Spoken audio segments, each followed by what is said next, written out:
Gory Days are here to say the 80s horror show.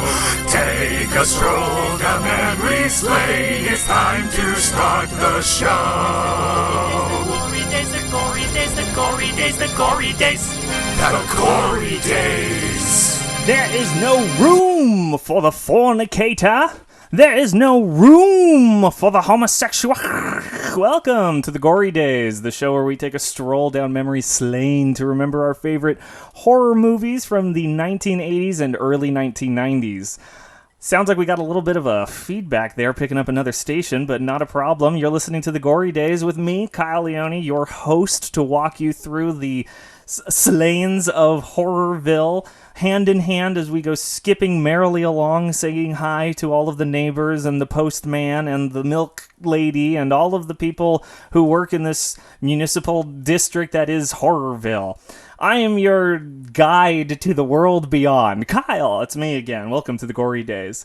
We're still evolving here on the show. We're still readjusting our format, and I will be the first to admit that I've gotten a little out of hand. The last two episodes were just too long, too comfortable, and so there's going to be a little bit of some shifts here, but don't worry, I'm going to hold your hand through the whole thing, and everything's going to be fun. But before we get into that, I want to introduce my co-host once again on the show, Mike. Hey, how's it going? How's it going? Yeah, it's been a week. Yeah. Last week we had Derek on the show because we actually had another guest lined up, but he wasn't able to make it. So Derek jumped on to do Ghoulies. No, I mean Gremlins. We did Gremlins. Nice. Yeah. Have you ever seen it? I have not. No. Oh my God, it's a classic. Okay. Yeah, but we're not talking about that today. Is that the Steven Spielberg? That's it. No, he was the executive producer. So basically, he had a huge hand in it. Gotcha. Yeah. So, yeah, first off, I want to get rid of these long intros, and I want to kind of just jump right into the movie that we're talking about today, especially since you're here every week. Sure. So maybe if I have another guest on, we'll continue talking to them about what they're doing. The audience knows me. Well, are you doing anything? I'm not. Okay. Yeah. Did you see any movies recently besides this one? No. No? I saw Crazy Rich Asians last night. Oh, how was that? I loved it, actually. Yeah. It's cool. This, Crazy Rich Asians and The Meg are both in theaters right now. Mm-hmm. They're both Chinese studios that were making movies for Western audiences. Wow, I didn't realize The Meg was that. I thought it was just like a Jaws remake. Well, it is, but it's a Chinese movie being shown in America with American actors like Jason Statham. American, but you know what I mean.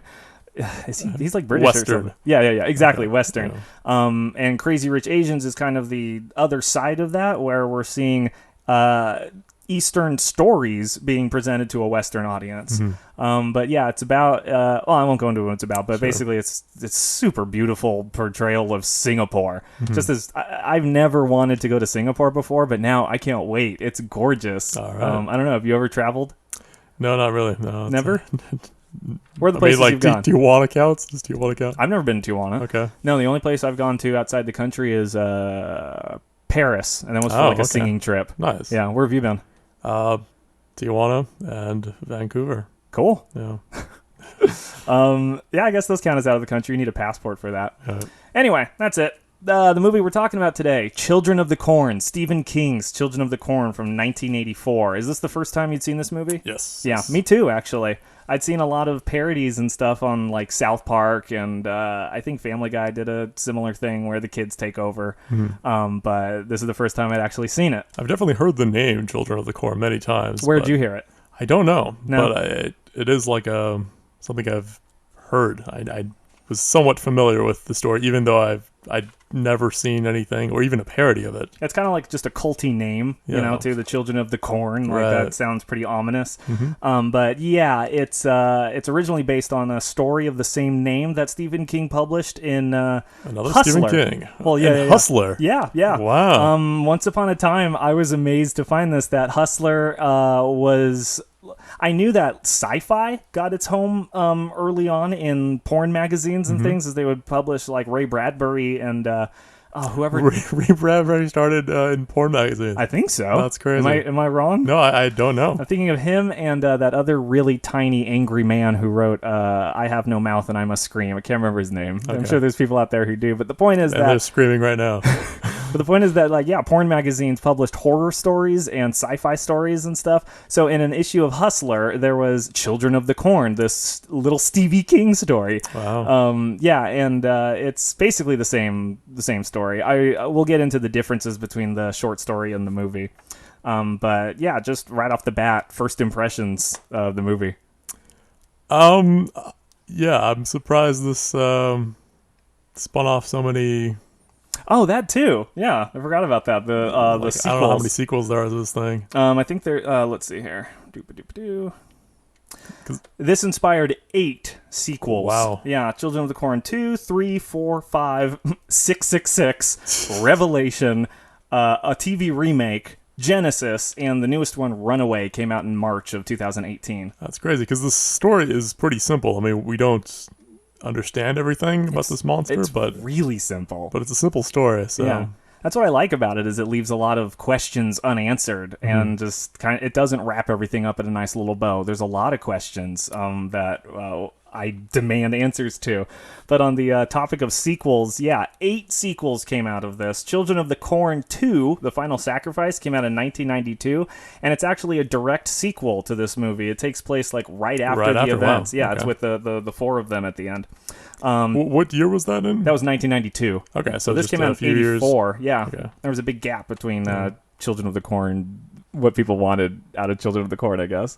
And that came out, that was the last one to be released in theaters. Everyone since then has been direct to DVD or video or whatever. Including the remake? Mm-hmm. Yeah, so starting with Children of the Corn 3, Urban Harvest in 1995, that was direct to DVD, and it was the beginning of standalone stories. So the first 2 are connected, obviously, but 3 on, they're unrelated, and it's just like, just individual stories. Use the same theme.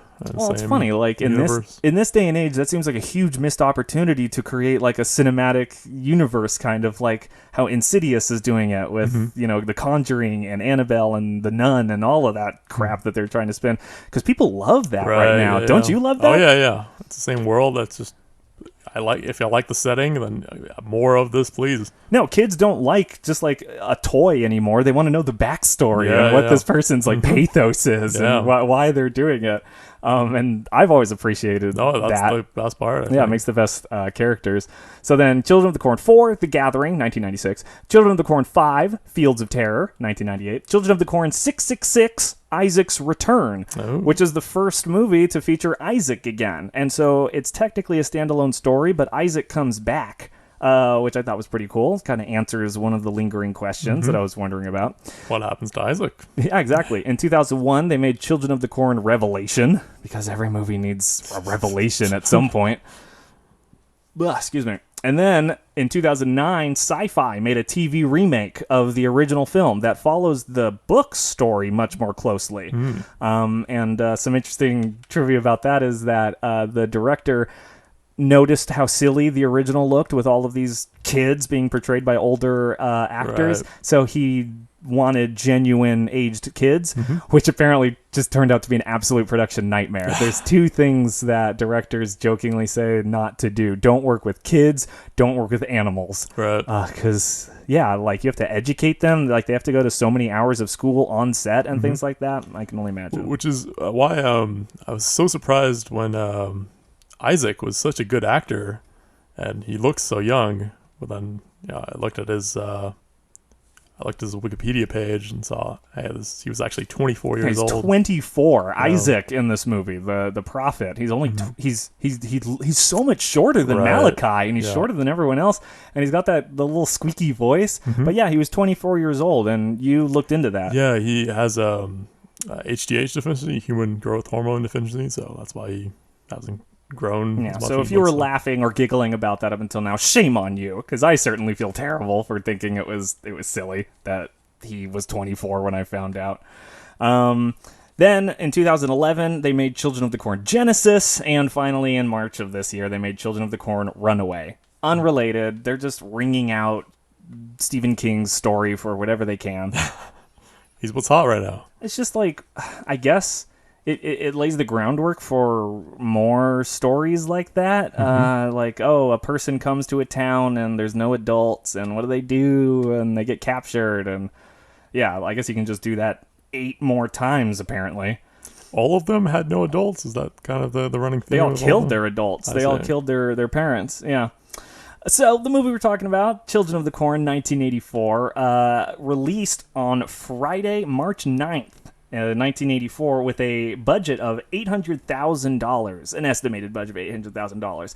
But that weekend, it made $2 million back. So this was a pretty popular movie.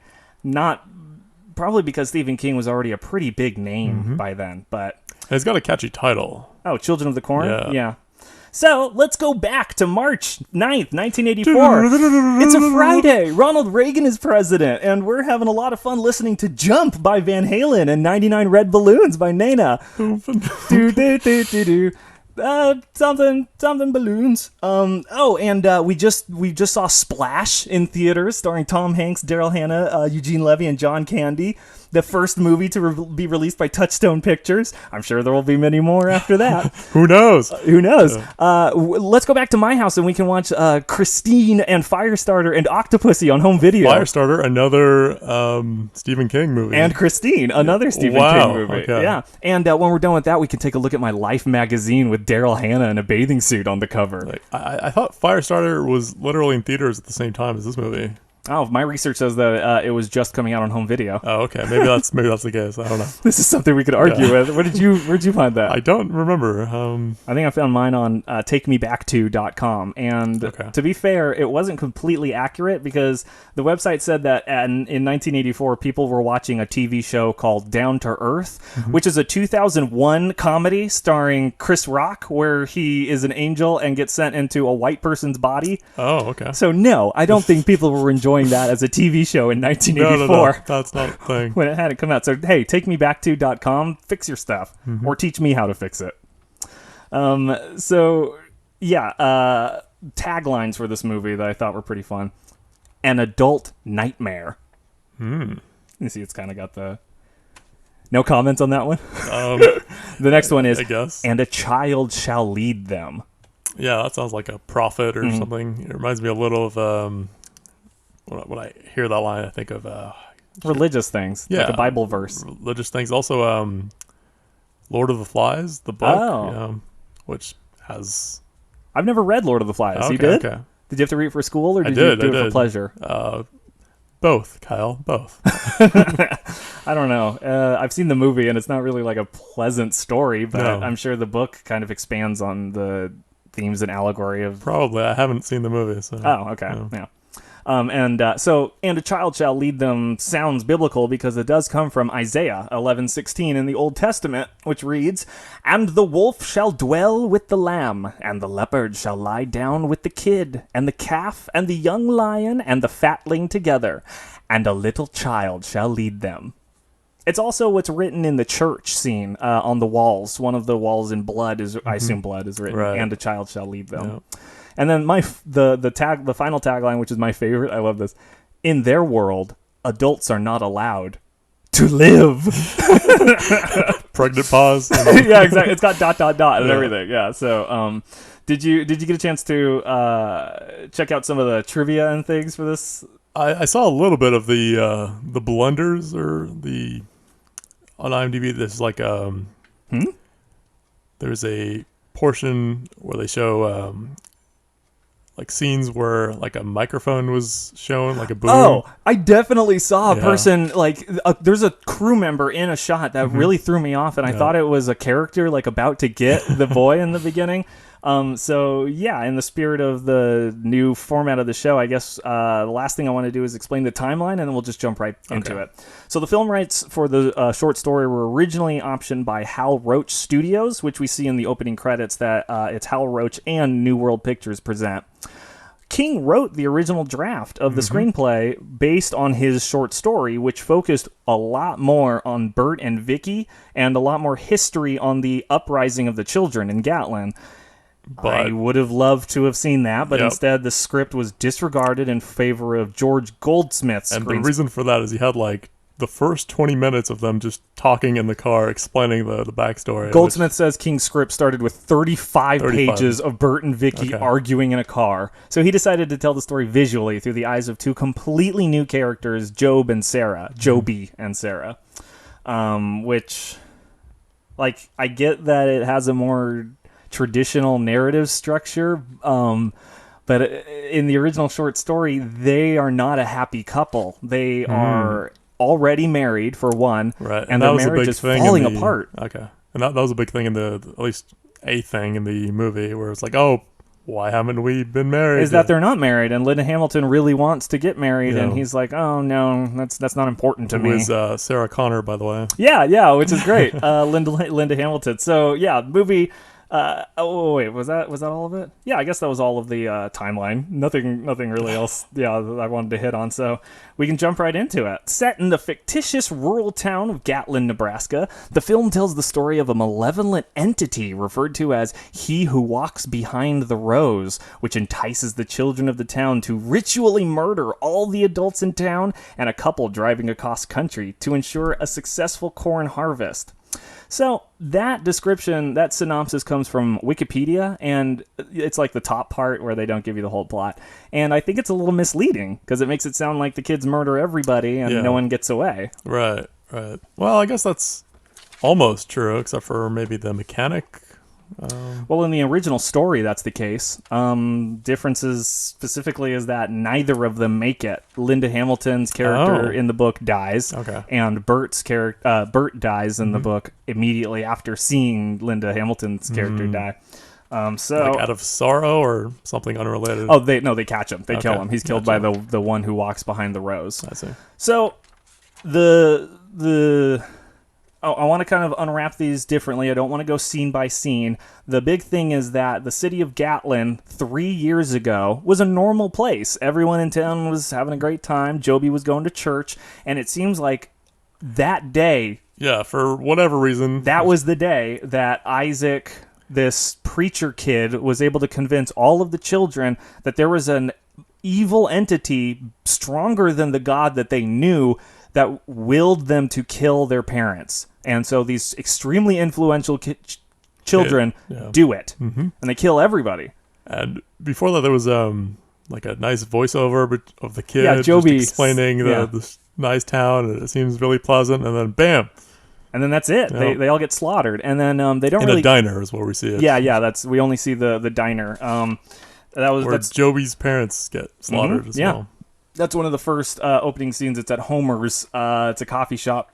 All the diner patrons get poisoned and then sliced and killed, but none of it's seen. All of the violence in this movie, starting Yes, right here from the off screen. diner, is all off screen, Yep. and you just see blood kind of spray onto Joby's face. Yeah, and it's not like particularly impressive blood. It's just like regular. No, it doesn't look like the Hellraiser goopy No, blood. It doesn't look like... It just looks like strawberry jam preservatives or something like Yeah. that. So that was 3 years ago. That's what the title card says. So when we see the characters of Burt and Vicky, played by Peter Horton and Linda Hamilton, respectively, it's not clear that it's later or that much they later. do say present day. Oh, it does? Yes. Oh, I must have missed that. I didn't see that. And so, which I don't like that movies do. I don't 'cause- either. and- Because it means 2018 for right us. to us, but they should have said like 19 whatever, or 3 years later or something like that, which is odd because none of the kids seem to age. Well, it's Bert's birthday, so the entire film takes place in one day, and canonically it's October 3rd, 1983, which also happens to be another character's birthday that we meet later, Amos. He turns 19 today, and he celebrates his birthday by getting sacrificed. Yep.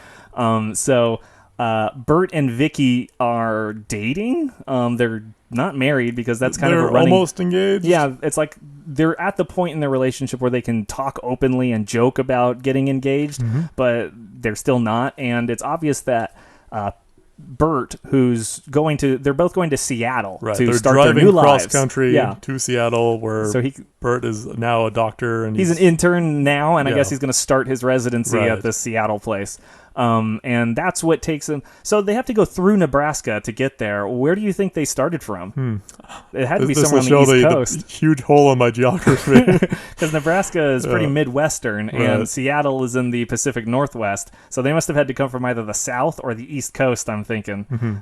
Irrelevant. I just Sure. thought, just fun to think about. Anyway, the inciting incident starts when they're driving along, and they hit a kid in the middle of the road. Well, before that, I liked when they were listening to the radio, and there was like There's a preacher There's a preacher on saying there. what I was saying at the top of it. Yeah. There's a bunch of religious things, and they're clearly making fun of it and how. They're making fun of how like backwater this place Yeah. is as they're driving through. Like they were expecting to find music, and Right, that's all they right. get is that. And it sounds like an adult. I don't know. It doesn't sound like a kid, it definitely sounds like an adult. which is weird you know. because it seems like the whole town is children. But Yeah, maybe they just left that broadcast on or something. I don't know. So the book doesn't explain where this kid comes from in that moment, but the movie does, since we see in the opening credits, apparently this girl, Sarah, can draw the future Yeah, when she she like can has see. a fever. Yeah, she can see the future and she can color it. So the opening credits are kind of like an overture for the rest of the movie. You actually see like scenes that make more sense later, and I thought that was kind of fun. Yeah, that's cool. As like foreshadowing. So what we find out that Burt and Vicky don't know is that this kid Joseph is trying to ditch the cult. He's done, and he wants to run out of there with his little suitcase, but he gets like it's unclear if the monster gets him or if another kid gets him. It seems like it's another kid because we do see. His throat is cut, so yeah. So that's a. So I assume Malachi chased Right, after him, sliced his throat, pushes him out into the road, and he gets hit. They explain later that it's because their god said, "Don't kill him on the corn. He has to die on the street." Gotcha. And he is standing, so it's kind of weird. Well, that's it. It's like if they did kill him, he was going to die in the next 3 seconds. Right, so they cut right. his life short by like a minute. But understandably, they hit a child, Yeah. and they kind of are freaking out. And Burt handles it by wrapping the kid up in a Well, sheet. before that, there was a weird thing where like they run this kid over, and then he's like, "Oh my God, are you okay?" And he checks like her neck for like a while. Yeah, Like, yeah, a long for, time. like whiplash or something, Yeah. and it calms her down. Yeah. He's got like this magic touch. He's Right. like such a good doctor. that he's- Meanwhile, there's like a dead kid. there's you know? a dead, maybe dead, Maybe, right. he's Who knows? dying. Yeah. They sure take their time to Sure. check on him. And when they do, the kid's freaking breathing. God, kid actors are so bad. You can see his chest going up. Mm-hmm. But anyway, they get away from that situation. There's a stupid dream sequence I won't even go into. And they keep driving along. They eventually make their way to a gas station where they meet a character who's never given a name, but in the credits they make sure to call him Deal. He's the guy that works at the gas station, selling gasohol. So I guess he through the way he's talking to himself later, he made a deal with the kids. That's what it sounded like. Yeah, that like he was going to supply them with gas, and in they won't exchange kill for his him. life. Yeah. Exactly. But Malachi, Which is a really bad deal. I mean, like if he could have gone out of town, that's the first thing I would do. right? Like how. He's a mechanic. He could have fixed up a car. He's got gas. Well, there's something weird about the town. Like, they changed all the signs, so it makes it, like, hard to know how to get out of town. Yeah, but presumably this guy's lived there all his life. Right? Yeah. Like, he says to the dog, his dog's name is Sarge, and His he's like, dog oh, is look. adorable, by the way. I love that. Yeah, he tells Sarge, he's like, oh, this highway's becoming this street's becoming a regular highway. This is the third car in 3 months. So, yeah, he obviously knows the in and outs of how to get out of here. So, yeah, you think he would just drive away. But his deal isn't good enough because Malachi, they say Malachi is the one that killed him.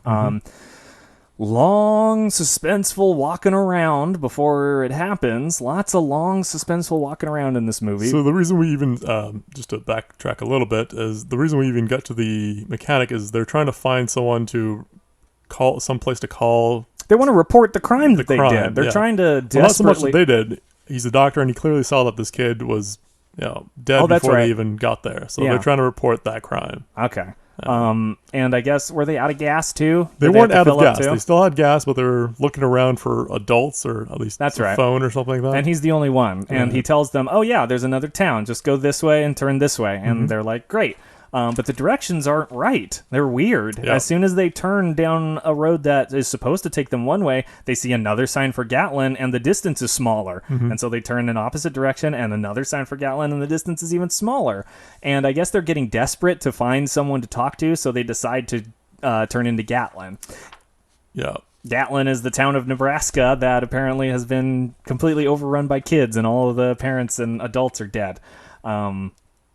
Then we cut to Isaac talking to his congregation, and this is where they kind of flesh out what the cult is, with the blue man and everything. And the blue man being an officer.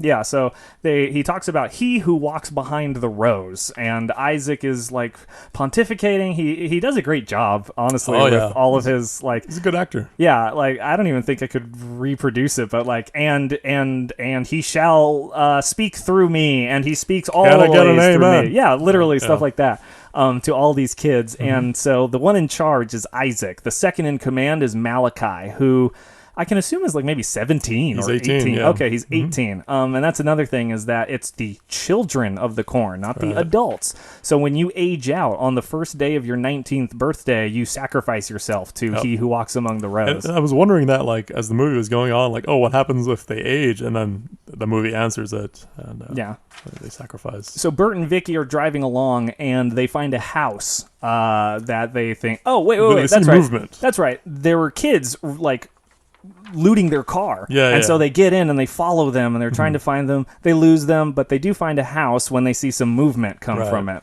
And both of them, Burt and Vicky, go inside the house, and that's where they meet Sarah, who's playing...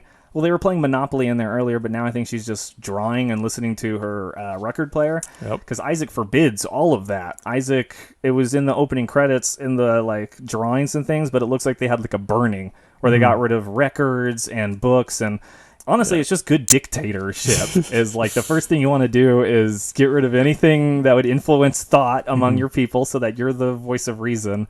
But for some reason, he says he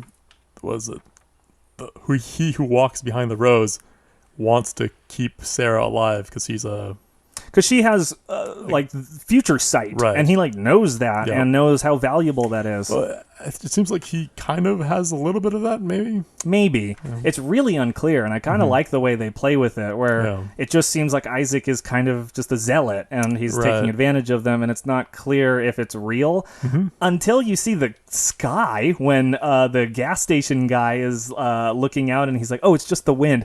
The clouds are going crazy in a way that makes me believe that, oh no, this is real. It's actual like there's magic, or there's an evil entity. Which is kind of cool. Like, imagine, part of being a cult, but it's real. And, like, they actually have some powers or something.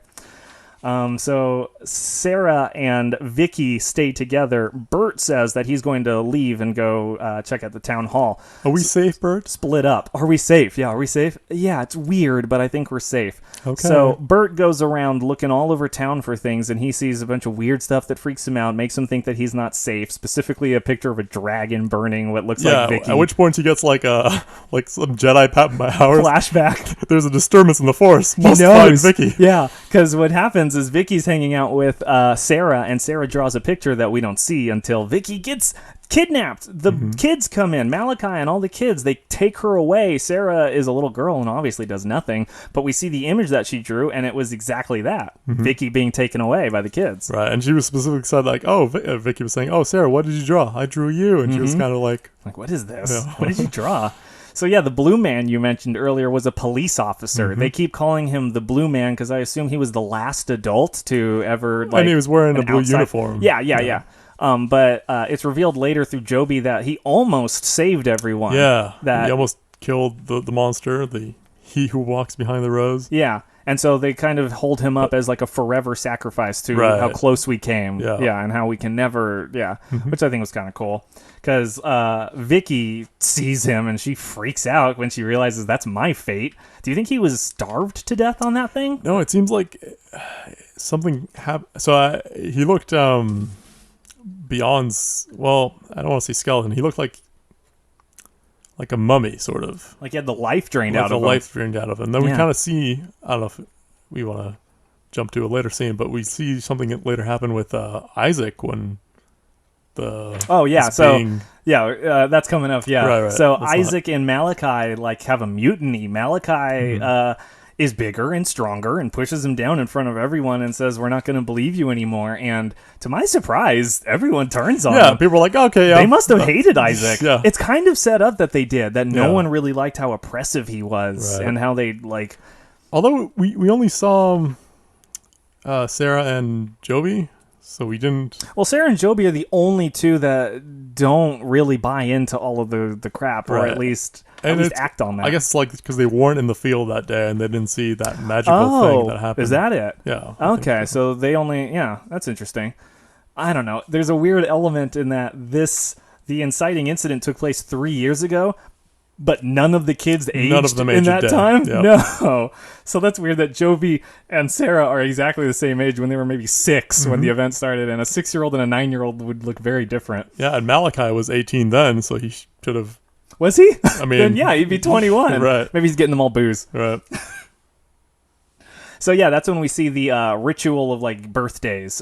Burt breaks into a church and sees that there's all these kids in like a really organized ritual kind of thing, and it's kind of creepy, the idea of kids like creating their own system like yeah, that. there's When like they're- corn everywhere, and there's like they're drinking blood out he's of a corn stabbing- bowl. This is the first time it's like he's digging a pentagram, which is like Right. very demonic, and nothing else we've really seen. He's digging it into his chest. Yeah. With a knife. And pooling the blood into a corn cup that cup, yeah. some other woman was going to drink. Do we ever get her name? We should, she's a child, and she's a pretty good. I don't know how old she is. She's an adult. She looks like 30. Okay, yeah, she's older, but she should be a child in this universe. Yeah. So the kids are Isaac and Malachi, and Job and Sarah.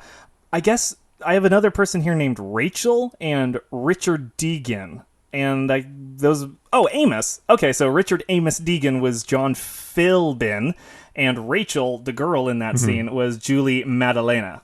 And yeah, she does a great job, like trying to claw at Burt. She's the one that stabs him in the chest. So yeah, Burt goes on and on. He like no one's saying anything because he is the adult in the room, and he's screaming like this religion stuff is ridiculous. Any religion without love and compassion is a lie. Oh, he says that He later. says that later, but But that's basically what he's saying here is Yeah. that like who told you this? Who told you that God says this book? right. And that, are you trying to rewrite this whole thing or just the Holding parts the that Bible? work for you? Yeah. Holding the Bible. So she's got this big knife. She stabs him. Like, I have to imagine it was between the ribs for it to go that Yep. deep, which he pulls right out. And he's a doctor, so he should know better than to pull a. I'm pretty sure you're supposed to leave it in. Right. Right? I'm pretty sure. Yeah, otherwise it would bleed a lot more than Yeah. we see. It barely bleeds. And eventually Joby finds him and brings him down to like their secret cellar under their house where they have all of this food. It's like a bomb shelter Yeah, so that his dad built for the because of communists. communists. Yeah. So he's a doctor, so he fixes himself up. But Malachi has taken Isaac and replaced Vicky with Isaac. In the mutiny, he convinced the kids to tie Isaac to the corn cross and be sacrificed. That's why Malachi is taking Vicky through the town and screaming for Burt because he wants to find them both, and he's using her as bait. Which something Isaac pretty creepy. was not into because I don't know the monster was telling him not to do that, but Malachi was like, I know better, and he takes Vicky out into the streets and calls. What does he call him? He doesn't call him by his name. He just says like man, Outlander. Outlander. Yeah. Because that's what Isaac called them. Is that a Yeah. test is upon us? He will send outlanders, and we must sacrifice them. In which times he cuts Vicky with a machete On her face, like a pretty deep and large scar. Yeah. Which somehow shrinks throughout the completely movie. goes away. Yeah. Completely goes Well, away. No, not completely. Like it Oh. shrinks and shrinks and shrinks as the movie Like she's goes got on. hyper healing Yeah. powers. So it doesn't work. Burt doesn't come out, and they take her back to the ritual where Amos is going to sacrifice himself. But Joby has got a bird's eye view of the ritual and brought Burt to the barn, which is like a Just yard overlooking the Yeah, it's like several yards away from the ritual. So from there, we see Well, Amos. and Amos is just perfectly happy sacrificing himself. Amos is ready. He's Yeah. like, please, I'm ready. I'm here. I want to join you. And that's when we see for the first time a physical representation of what this thing is. He who walks behind the rose is like a creature that's underground or something. Yeah, we do see. I thought it was like a force, but it's physical. Yeah, in that way. We do see it. Well, we don't. I don't know if it's really it. We do see some. It's like a red cloud? lightning cloud. When it so what happens is the mound slides along the ground and gets Amos. We don't really see it. Once again, you don't see any violence on screen, which makes it it makes it feel not like a horror movie when you do that. It just makes it feel like a TV movie. Yeah, like it's okay if you do it a little bit when it's like something. But give us one. Yeah. Even right. one. Like the knife cut doesn't count, in my opinion. Yep. So the ritual has begun. Amos has gotten eaten, but what nobody expected is the damn thing to possess Isaac in a really weird visual effect. Well, we see him like it creeps up like his legs and covers him. And at first, like, oh, he's dead or something like that.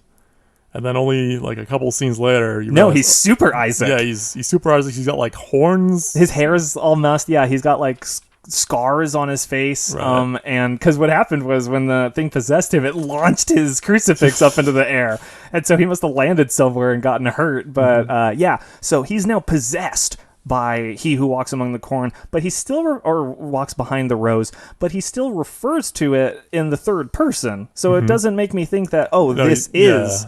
No, it just gave him superpowers or something. Yeah, and it gave him the strength to snap Malachi's neck in he's his super bare powerful hands. now. Yeah.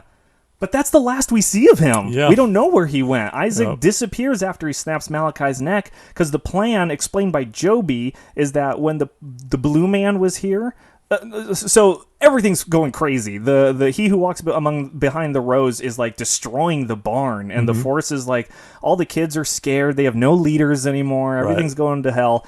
And Joby explains when the blue man was here. Well, before this, Burt runs in, and this is something I thought was really odd. Burt runs in to their sacrificial ritual, and he just stops them by talking them out of it, which I was like, whoa, that's all it took? He literally just convinces them through his words. That's when he says any religion without love and compassion is a lie. Yeah, that's all it took. Everyone kind of buys into it. Like, oh yeah, that makes sense. Makes me think these dumb kids are so susceptible. Like, it didn't take much for Isaac, and it wouldn't take much for Burt. Yeah, so Burt convinces all of them not to kill him, because by the time he's done beating up Malachi, and Malachi's like, seize him!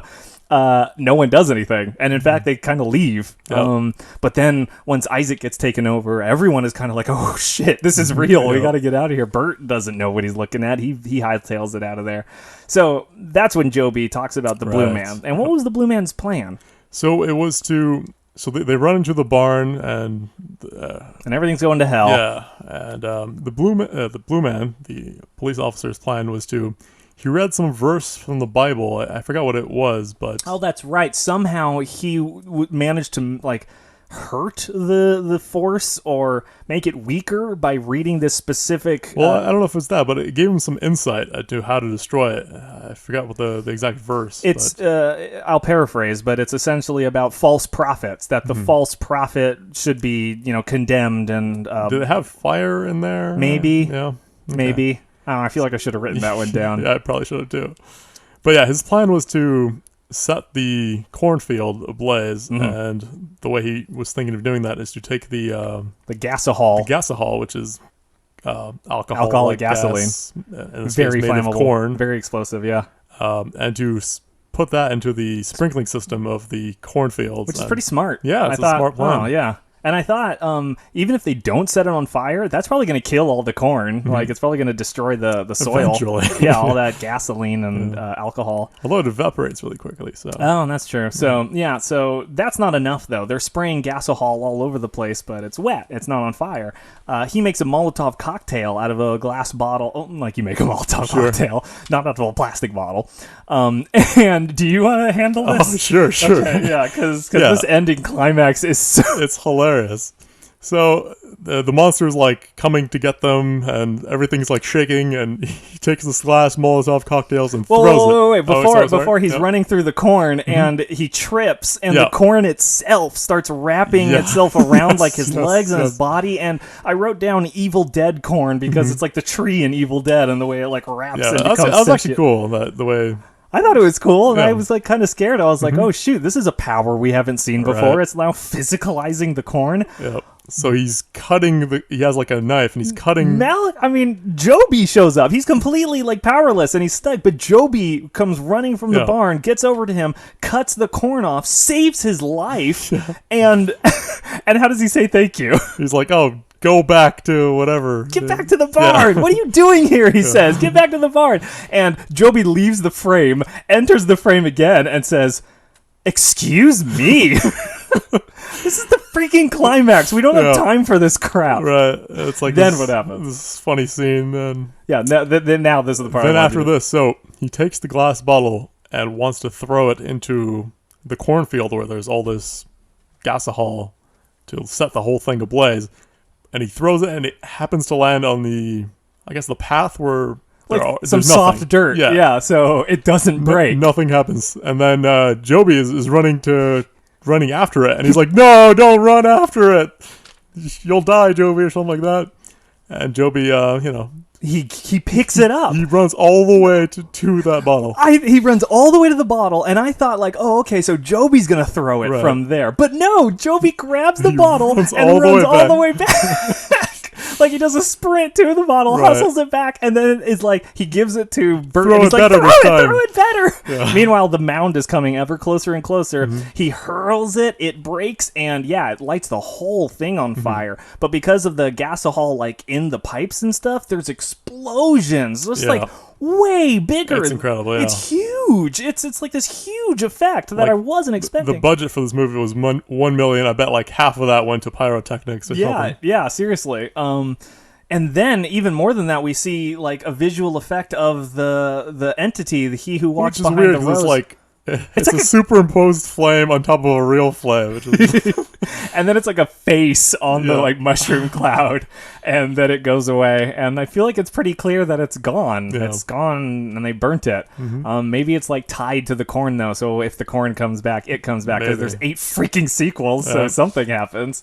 So that's the end. He was able to burn all the corn, but there's one last scare because Vicky and Burt and Joby and Sarah are walking back to their car, and Burt gets into the back seat, or gets into the front seat, and Rachel's back there, and she's got to get one last scare. She's like, aha!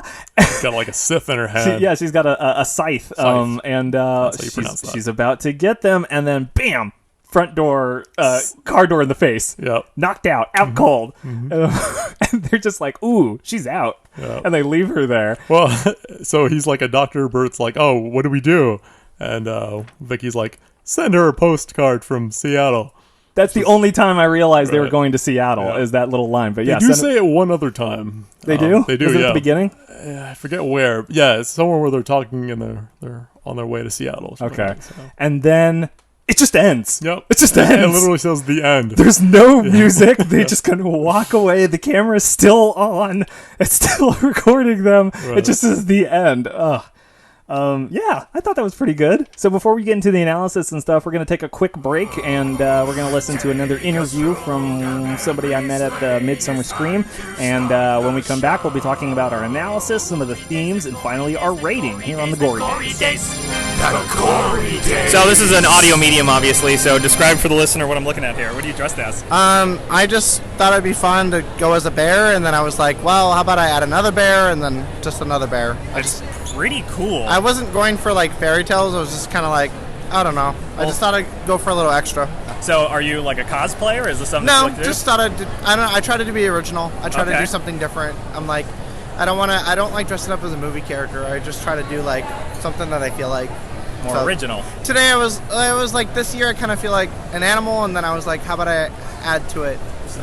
Okay. Yeah. Have you seen the furries walking around? I saw a couple of those. Yes, I saw them, yeah. So what do you like about horror? What brings you to Midsummer Scream? I like Halloween, and I usually go to Scare LA. This is my first time here. Okay, mine too. Yeah, and so far it's to me it's fun. I think it's a lot better than Scare LA. It's a lot bigger. I've never actually been to Scare LA, but it's a little smaller, but it's the same thing. Oh, really? This is bigger? Yeah, this is bigger. And then they have the scare area in there, the dark area, and that's like, they don't have that really there. So, but I mean, what do you like about horror and just the genre and the medium as a whole? Like, why? I like scaring people. Oh, okay. And I like that, every film and video game has that little touch of darkness. I've always been drawn to that. But you like the scaring part. You like to be on the other side. I usually have a home haunt for Halloween, so I always scare you. This is my costume. That's pretty cool. So, and we're doing clowns, but I was like, I don't like clowns in general, so I was like, okay, I'll be a toy then. I'll be a toy clown. Where's that located? Is that something you want people to know about? Redlands. It's just a home haunt. It's not an official business or anything. Okay. Is that what you'd want to do? Huh? Is that what you'd want to do? Is build that up?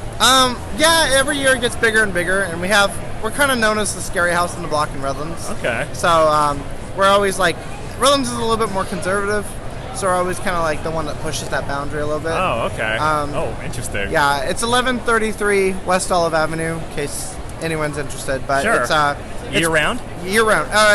Just one night on Halloween, and it's really fun. Oh, okay. We usually get a lot of people that come and help out, and it's all volunteering work. And very cool. Does it have a name? No, not really. Okay. Every year it's a different theme, and this year we're doing clowns. Okay, gotcha.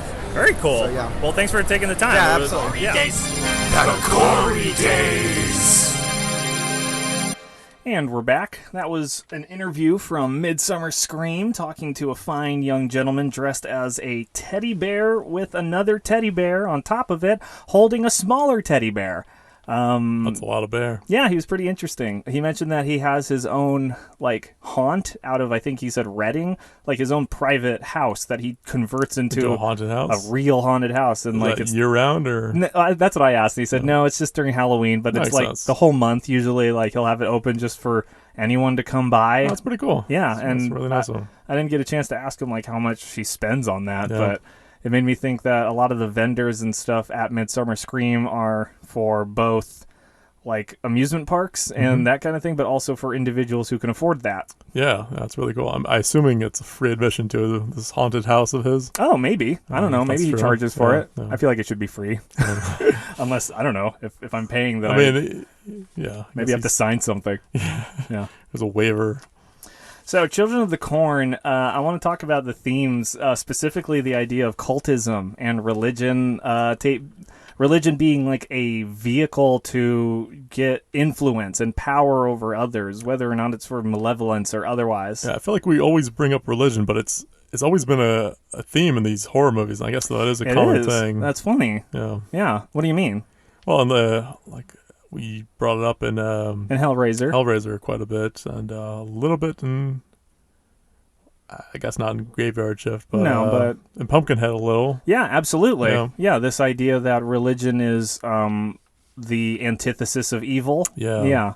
Let's keep the Dracula away with the cross. And I was going to say that this one kind of subverts that, but no, it definitely plays into it in that the religious verse is what unlocks the way to defeat the evil entity. But in the same way, the religion is what, powers the entity and gets these kids. So let's break down what the cult is. Yep. It's Isaac. Right. Isaac is the main guy. He was a kid preacher in Nebraska. Right, which, is that a thing? Oh, yeah, big time. That's a real thing. Is young preachers and very, very young... Being groomed to run the church, sort of thing. Not even being groomed, running the church. Running the church, but running the sermons. Okay, children. Especially in the South, and the idea, children are pure, and that's another theme in this. Yeah, is that children, out of the mouths of babes comes the word of God, kind of idea. And so Isaac obviously had a lot of influence, not only among the churchgoers and people, but among the children, it seems. Right. And so I'm guessing at some point in Isaac's life, he who walks behind the rose presented himself to him in an indisputable, real way. It is a physical creature, or it can move the cornfield. So, but is there anything that implies that Isaac never had proof, that he was just maybe having dreams, or just? Well, the other thing is he says he communicates with it, and I forgot. He's the only one who can communicate with this thing, and it talks to him regularly. That's right. So that's he says that it talks to him all the time. Right. And that he's always speaking the Lord's word. Yeah, so I'm sure, especially when he was raised to be a preacher. Yeah. And he sees a Lord, whatever he thinks is the Lord, is actually talking to him. This is what he sees in the Bible. Maybe he believed that was always God. Yeah. That like he who walks behind the rose was a name he preferred. Maybe that was just, Yeah. Maybe he thought that was God, and this is how he spoke to him. So once again, that kind of power over someone's life, that like you're a preacher and you have given your life to the Lord, and priests having to swear celibacy and that kind of idea to the nth degree, to a point that it turns into fanaticism. Because the first thing I think of is like the Middle Eastern extremists and their religion that teach like murdering other non-believers and that kind of thing as a way of defending your religion. And that's something that Burt hammers on, is like any religion that encourages violence and hate is bad. And there are some parts of religions that people practice right here in this country that still preach discrimination and prejudice. Yeah, I mean, I guess they're dwindling, but they're still there. Here's what's kind of odd. Like, a lot of this is, I mean, the Bible hasn't changed, but people see it differently now. It's people take different parts of it and interpret it differently than how they did previously. So that's kind of odd. It seems like politics change religion in some way. Yeah, that it's like if your society changes and becomes gets to a certain level, then the religion that is being put into you somehow changes to apply to your life. Yeah, I guess. Yeah, I don't know. I'm not a very religious person. Are you? Same, no. Yeah, so like I've always been fascinated by people who have thrown themselves into it like that. Like I've known people who go to church, but they're not a fanatic like these people. They're not, religious. They don't like, you hear the extremes like of Christianity even, of like self-flagellation and like physically harming oneself. But to preach open violence and wanton killing of your parents, that's insane. Yeah. Like, he must have been very charismatic. It's either that, so we don't see his first speech on the field, which converted all these kids. It was some big event. Yeah. Right, but it was either he was so charismatic that he won them over, or maybe they saw some supernatural thing. Or he had proof in some way. Yeah. So I don't know if this really ties into that religious theme, but the fact that Vicky and Burt aren't married, and that Burt has a problem with commitment, or although I guess in the book they were married. They were married and they hate each other, so there's nothing really to draw from there. But as far as this script, well, just like this movie, I guess. I don't know. In my mind, it's like, well, it makes them connected, but it leaves them open to other relationships in the movie. But it's a horror movie, so that doesn't really happen. And there isn't even a moment where they like validate that they're not married, like well, this is it, so it's like, after this, if we make it through this, like something like that. There's nothing really. Right. So I mean, we do see them be more like a family at the end, because they kind of adopt the kids. That's true. Two of them at least. I guess that's kind of like if you're not committed then, now you are. Now you really don't have a choice. Yeah. I don't know. Was that a theme really? I wrote it down as a theme, the idea of marriage and a lack of commitment over this like family. I didn't really notice that, to be honest, when I was watching it. Well, then I'll move on to the big one, which is that children and loss of innocence. The idea that it's universally agreed upon that children are cherubic. They're safe. They're the ones that are untainted by the woes of the world, and they don't have anxiety and depression and things, and they don't murder.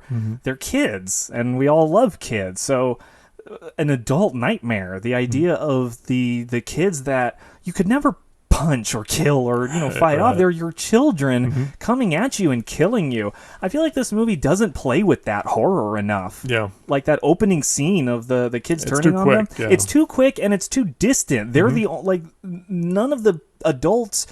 Like, there's no parent relationships. Right. We don't see that at all in that moment. Just random kids killing random adults. Like, it would have been really cool to see several like families being torn apart by their own children, like without any feeling. Creepier, yeah, it would have been really creepy. And I feel like the posters and stuff kind of like imply there's going to be more shots of creepy kids kind of just standing places and slowly like maybe moving around like until they zombies get you. almost. Yeah, or just like, you know, acting supernatural in some way without necessarily being supernatural. Just like there are hundreds of kids in this town. You don't think you could have played with like look-alike kids to make us go like, whoa, what the heck's going on? And it's like, no, they're twins or they're triplets or something like that. Or there wasn't even like oh, I'm a little kid, I'm lost. Where are you? And then surprise, like there was, like they didn't play with any of that. There's lots of expectations that people have with children that they could have played with in this more traditional narrative structure of the script. Yep, but instead, it's all said and done with in the first 2 shots of the movie. Yeah, pretty much.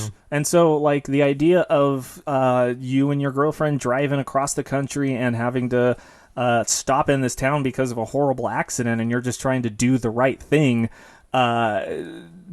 gets you trapped into a hell. That's something that I always like how do people get themselves into these situations? It's like the reluctant hero. That's part of it. Yeah, exactly. Because in real life, I guess, like, if I hit a kid, I don't think I would put him in my trunk. I think I would call 911, but it's the 80s, so they don't have phone. They don't have cell phones, so yeah, they have to drive to the nearest place. But like in all these horror movies, like Hostel and Saw and these things, I always try to put myself in their shoes and think, how do I protect myself so I never end up in a situation that I can't escape? You know, like, it's as simple as 6 pieces of wood nailed together in such a way that I cannot get out of it, left anywhere in the world. How do I avoid that situation? How do I stay conscious at all times, never get knocked out or tricked or anything like that?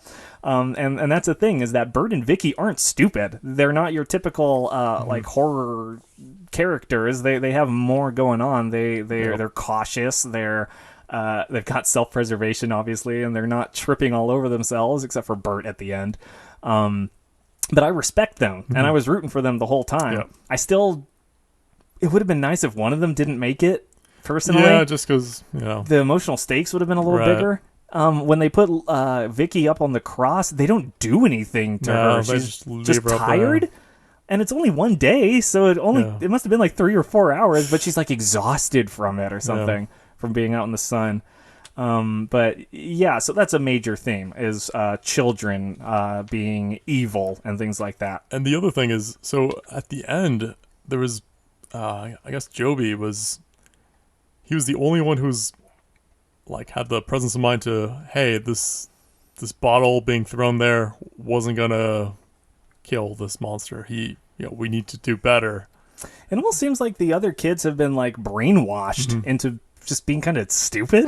Yeah. Like, maybe that's what happens when you become a peon in a cult, is you just kind of wait until you're told to do something. But yeah, Joby and Sarah are the only ones that hold on to their humanity over these 4 years. I think it's because they have the toys and the clothes and each other. And he also didn't like Isaac before, so that's part of it. Yeah, is that he never bought into. He always thought he was creepy. Yeah, from like day one. But even more than that, the adults, like when Burt is when Joby's running out to get that bottle, Burt is like, no, don't do it. You know, he's watching out for Joby, but Joby's like, hey, I need to do this. He basically was the hero, the kid. Oh, you're right. Which is kind of cool. That is cool that he saves the day with his knowledge. Yeah, that is interesting.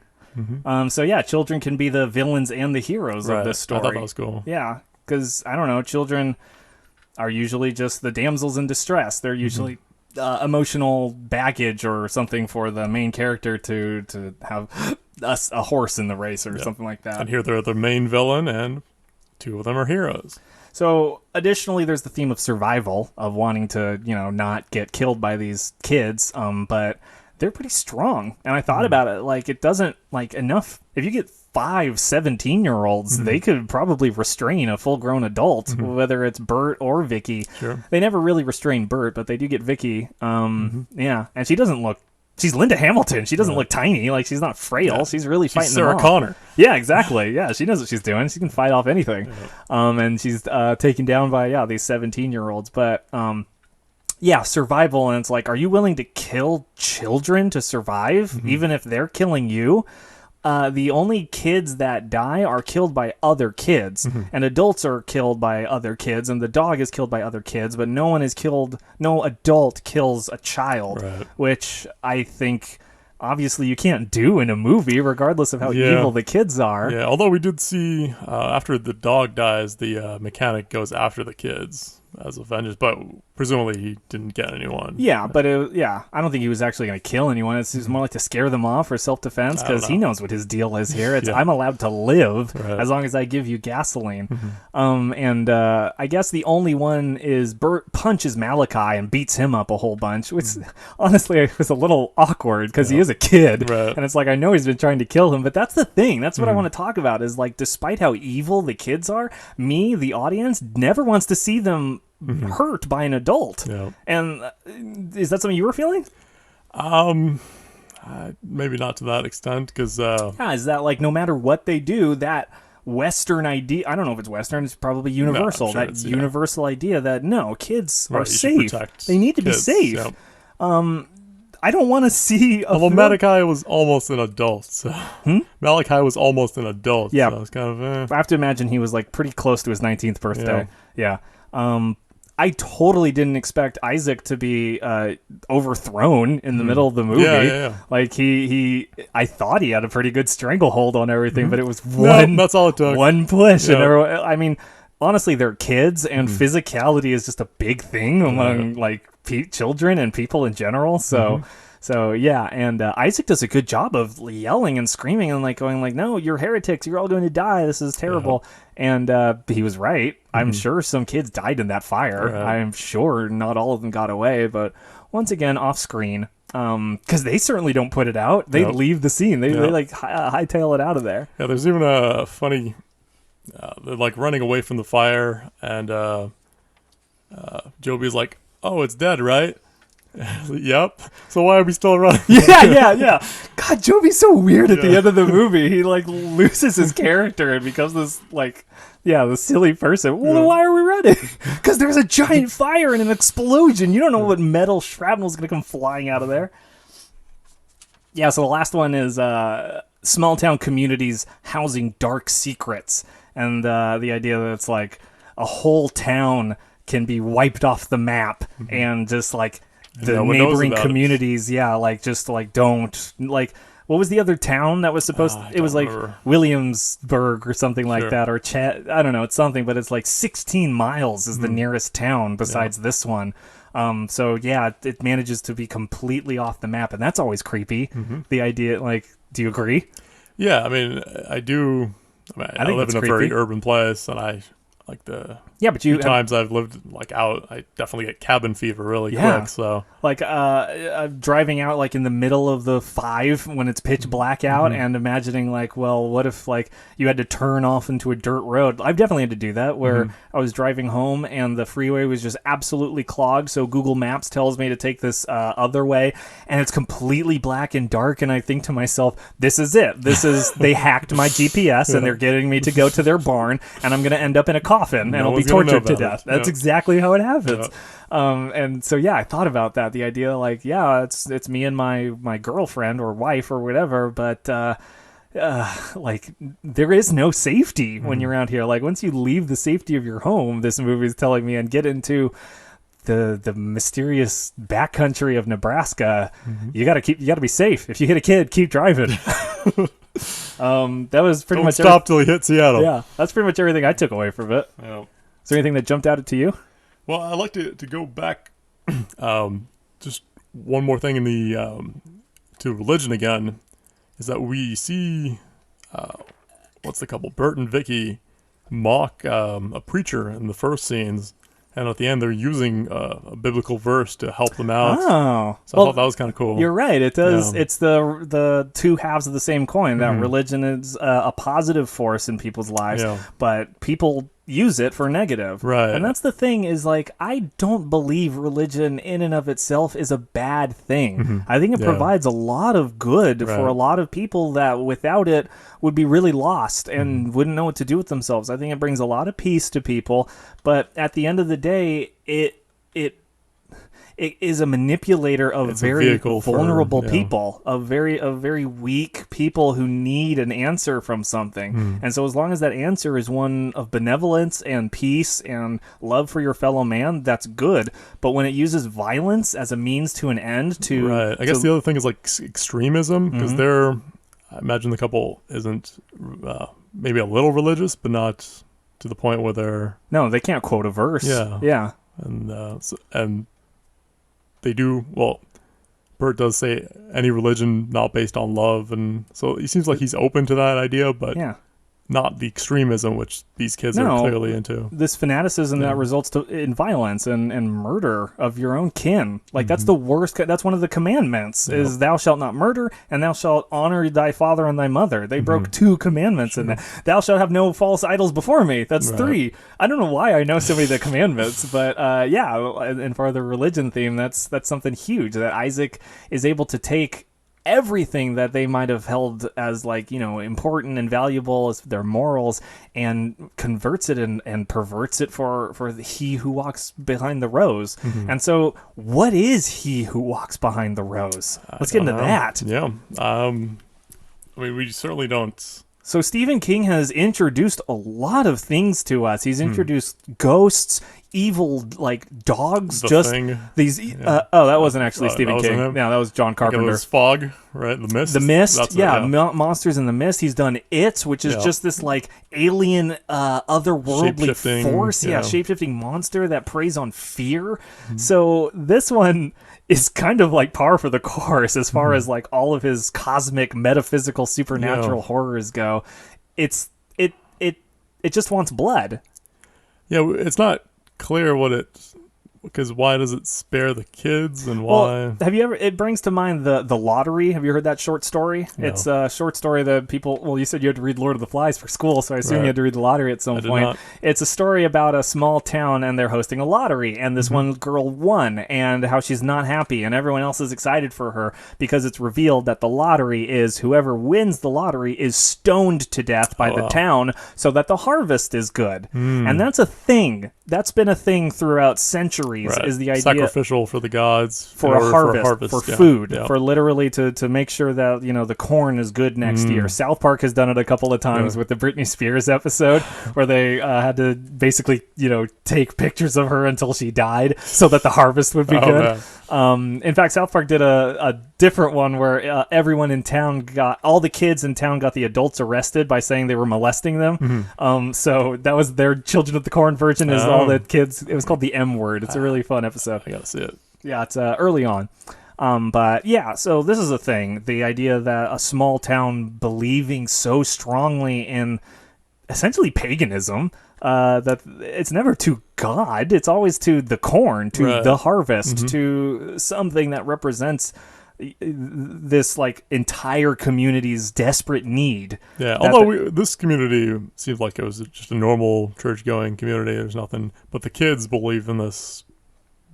What was it called? He who walks He behind who the walks rose. behind the rose. It's a really wordy name. It's really clunky. Every time I've said it, I had to like look at my paper to see what I've it's called called. it He Who Walks Among the Rows, Yeah. He Who Walks Behind the Corn. I've called it all these different things.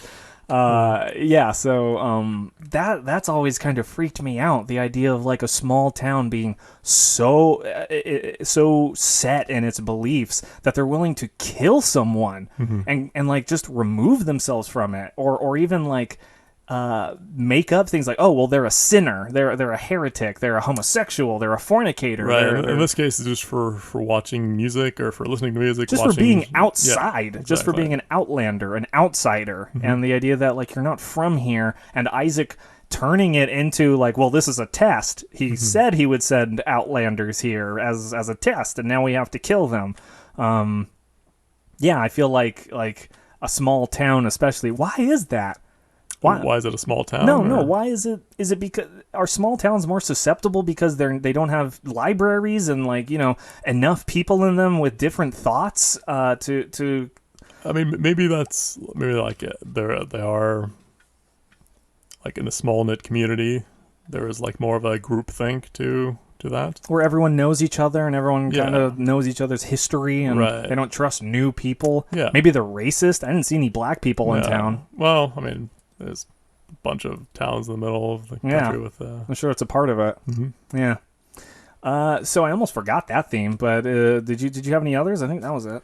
No, those are two I wanted to bring up. Is The religion. the and- religion, and and they also crucify them. Which Oh, is that's kinda, right. I forgot. Yeah, they make corn crucifixes, Yeah. and there's not just religion, but it's Christian all over the place. Is that they held on to the Christian idea Right, and there was the church. There was a image of Jesus Christ, and on top of that there was corn. That's right. They just, defaced the Virgin Mary and the Jesus image and all of those. That's Yeah, right. and And in the church, the Amos had a pentagram on him. So that's all Christian. Yeah. Satan. Yeah.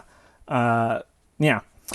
So we made it. Yep. We made it all the way to the end. Now we talk about our rating, what we thought about it on a scale of 1 to 5 thumbs, 1 being the worst and 5 being the best, based on any criteria we want at all. Mike, what'd you think of this movie? Well, I'd just like to point out a couple more things before getting into the rating. One is how did the kids have clean laundry at all times? Have you noticed that? That's a good point. Yeah. It's Well, I guess Joby was wearing the same thing through the whole And day. it was super It's clean. 1 day. Yeah. But like they must have lived for years. Were Yeah. they doing laundry and just wearing the same clothing? That's something we I don't- never get is like, how do they keep the town functioning? How do they Yeah. feed themselves? What do they use the gasoline for? And like What- they must have made the gasoline out of ethanol or out of corn. Where'd they learn to do that? Yeah. How are they functioning as a town? How are Right. they getting their, That's yeah. like nothing is shipped in from anywhere. No. Yeah. So it's kind of odd. So with that in mind, something else? No, I think that's it. So what'd you think of this movie? Unfortunately, I was not a big fan of this Yeah. for several reasons. Thematically, it wasn't that strong. There's no moral to it. Again, I guess I don't know what the moral is. Don't kill your parents. I don't know if that's a. Don't Keep your eyes on the road. keep your eyes on the road. I guess it's like don't mindlessly believe in deities or Yeah, in I think it's whatever more you're about the told. kids and Yeah. Isaac. Yeah. And children are weird, I guess is the other theme. And they're susceptible. They're And I think susceptible. the strongest thing is that Joby and Sarah hold on to their own interests and stay true to themselves instead of giving up their identity to this greater cause. And I think that's helped by their records and their coloring, and they get to keep things that identify them as themselves. Yeah. Yeah, the other there's no really strong moral or change of character. I guess the children changed to being free again, to being children again. But that's the other thing. They believe in this thing so strongly, and then one speech, and poof. Well, I haven't seen the sequel, but last time on Gremlins, there was something I guess I wanted to start doing more on the show is, what happens next? What happens? I don't know. Do they call the cops Do Burt and and kind Vicky of- tell them that, hey, there's this town here full of children that killed their Right. parents? Do any of the children suddenly feel bad? Do they want their parents now that they have no leader? Right. Or do they just kind of reform because they have nothing else? I don't know. Like, you Like, what's the most sensible thing you think would have to happen? Okay, imagine Burt and Vicky, they don't immediately go to Seattle. They must go to another town, report this crazy thing.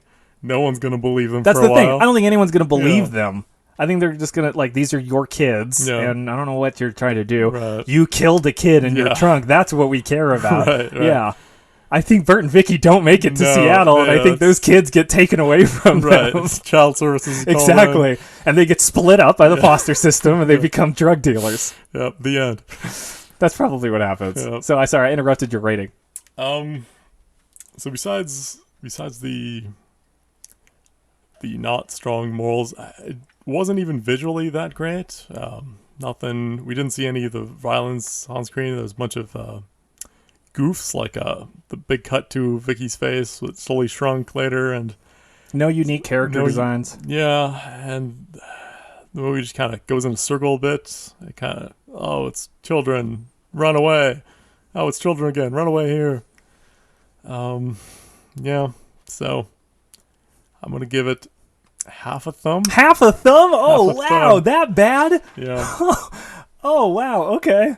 And who do you give that half a thumb to? but I don't even know. I don't even know who gets half a thumb. I guess I'll give it to Sarah Connor.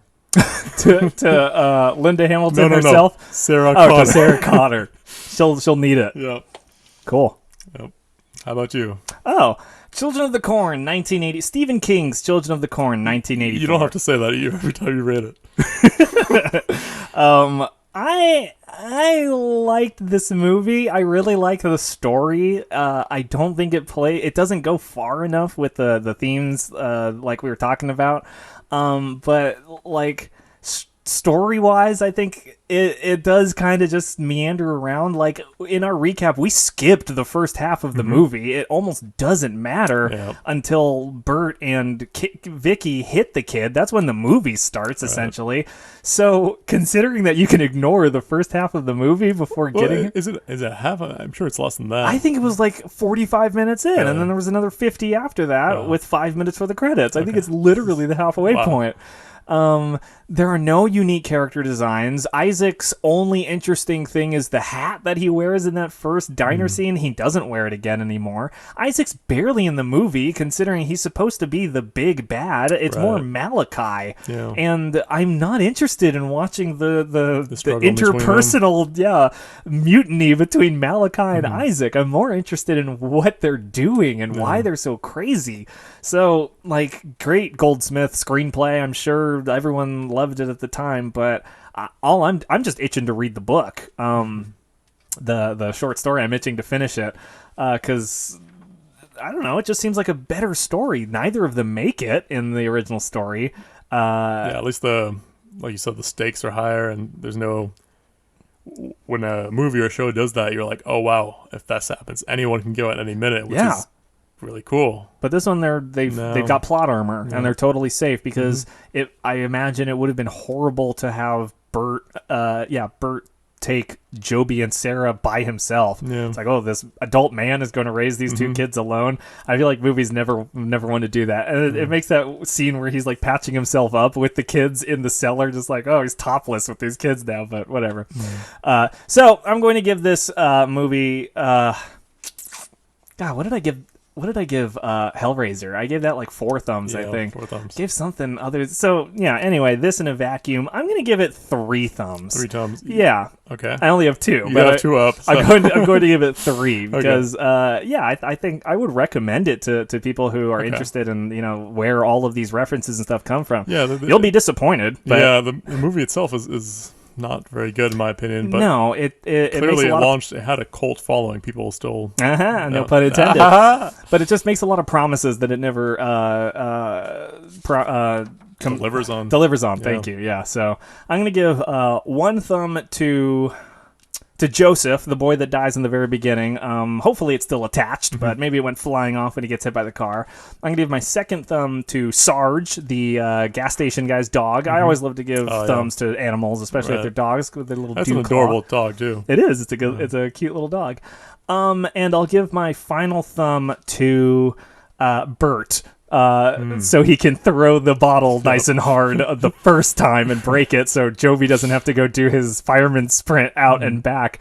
I would give it to He Who Walks Behind the Corn, but I don't think he has any thumbs. No thumbs. Yeah. I like the effects that they had for that. I think they just like moved a plow really fast, and that's how they. Yeah, there's some thing on IMDb about it, but that it was an upturned barrel with wheels on the underside that they had a big ditch dug out. They put that in about halfway, covered the area that it would be with dirt, and then attached it to a tractor that would drive, and then it pulled the barrel under. That's pretty cool. That was a cool effect. Really cool. Yeah. Honestly, like it's the first moment where you get a physical representation of the monster. Right. So yeah, but I wanted it to like pop out or something. Yeah. I don't know. Anything. Yeah. You have $1 million budget.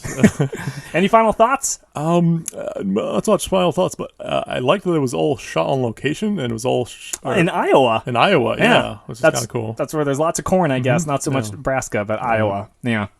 So, Children of the Corn, 1984. Listeners out there, you'll have a great time. Maybe you should pick up the short story, though, in Stephen King's Night Shift.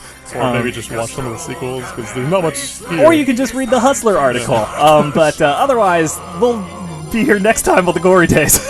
Stay scary out there. The Gory Days.